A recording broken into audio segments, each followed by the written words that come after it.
হরে কৃষ্ণ, রাধে রাধে। একাদশী করেছিলাম, আজকে পালন করলাম।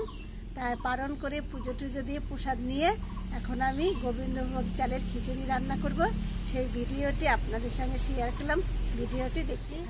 আলু, পেঁপে আর গাজর কেটে ধুয়ে নিয়েছি, কাঁচা লঙ্কা, আদা কুচি আর একটু বেগুন, মুগ ডাল নিয়েছি 200 গ্রাম, আর জিরে, তেজপাতা, শুকনো লঙ্কা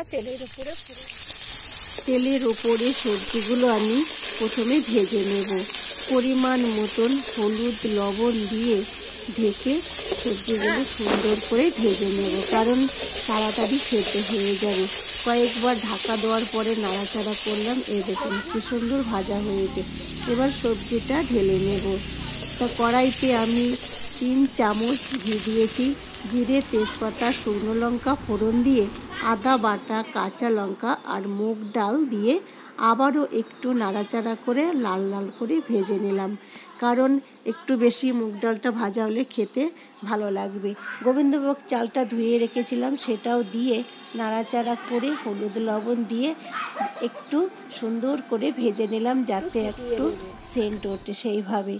এবার ঝোলটা পরিমাণ মতন দিয়ে দিলাম, খিচুড়িটা যাতে ফুটে।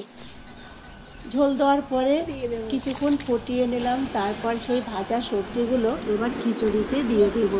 খিচুড়িতে সবজি দেওয়ার পরও কি হয়েছে, তুমি খাবে? 1 চামচ জিরের গুঁড়ো আর 2 চামচ চিনি দিয়ে দিলাম। চিনি আর জিরের গুঁড়ো দিয়ে ভালো করে মিশিয়ে একটু নাড়াচাড়া করে খিচুড়িটা আমার একদম রেডি হয়ে গেছে। এই দেখুন কি সুন্দর হয়েছে।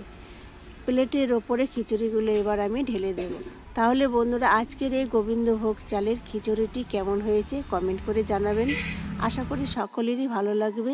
আপনারা বাড়িতে এইভাবে ট্রাই করে দেখবেন। তাহলে বন্ধুরা, আজকের মতন এই পর্যন্ত। আবারও দেখা হবে অন্য রেসিপিতে।